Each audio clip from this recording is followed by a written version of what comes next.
Okay, Maris, will you introduce yourself? My name is Maris Hamblin, and I'm from Alpine, Utah.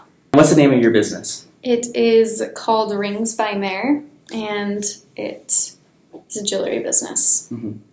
And what kind of jewelry do you sell? Just rings, but sometimes people will request other things like bracelets or necklaces or earrings. How long do you think you've been in business for?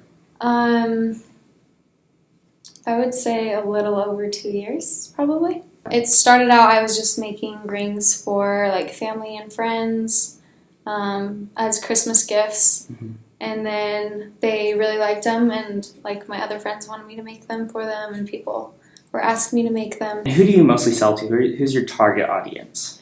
Mostly like, well, girls. Like, girls wear jewelry, so I'm not selling them to very many guys. Mm-hmm. The first ring I sold was to a guy, actually, but Really? But other than that, mostly girls, and they're usually like in college or high school, and then some a little bit older than that. How did you get your name out? So word of mouth was really good for that. Just my friends would wear their rings around, and people would ask them about them. Mm-hmm. I also started an Instagram account that I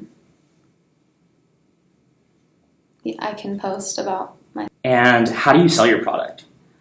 So I do it through a website called Etsy, but I also, which is like a handmade jewelry and just a handmade anything really. I would say be passionate about what you're doing, because it's going to take a lot of hard work. So that's probably the number one thing. Actually like what you're doing. Why do you feel like that's the most important piece of advice? I think probably just because it can be frustrating, or you just have to put a lot of work in and actually care about what you're doing, because it takes a lot more time than you would think. And if you aren't passionate about what you're doing, then no one else is going to be. So when you first started your business, what do you wish you could have done differently?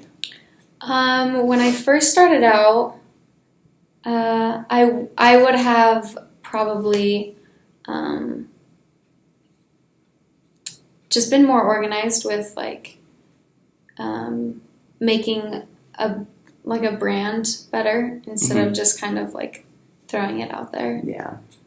So when you put it together, it was more just because it was a hobby and you wanted to make like a little extra. Mm-hmm. And then it just kind of started to form into a business. Exactly. So I probably would have held back and just made sure that I had everything like how I wanted it to be before I actually started selling. So do you have any other advice for new entrepreneurs? Besides being passionate about what you're doing, talk to other people and figure out exactly what you need to do. I don't know. Talking to people is really helpful. Okay. Well, awesome. Thank you for interviewing with me. Yep, no problem. Can I press?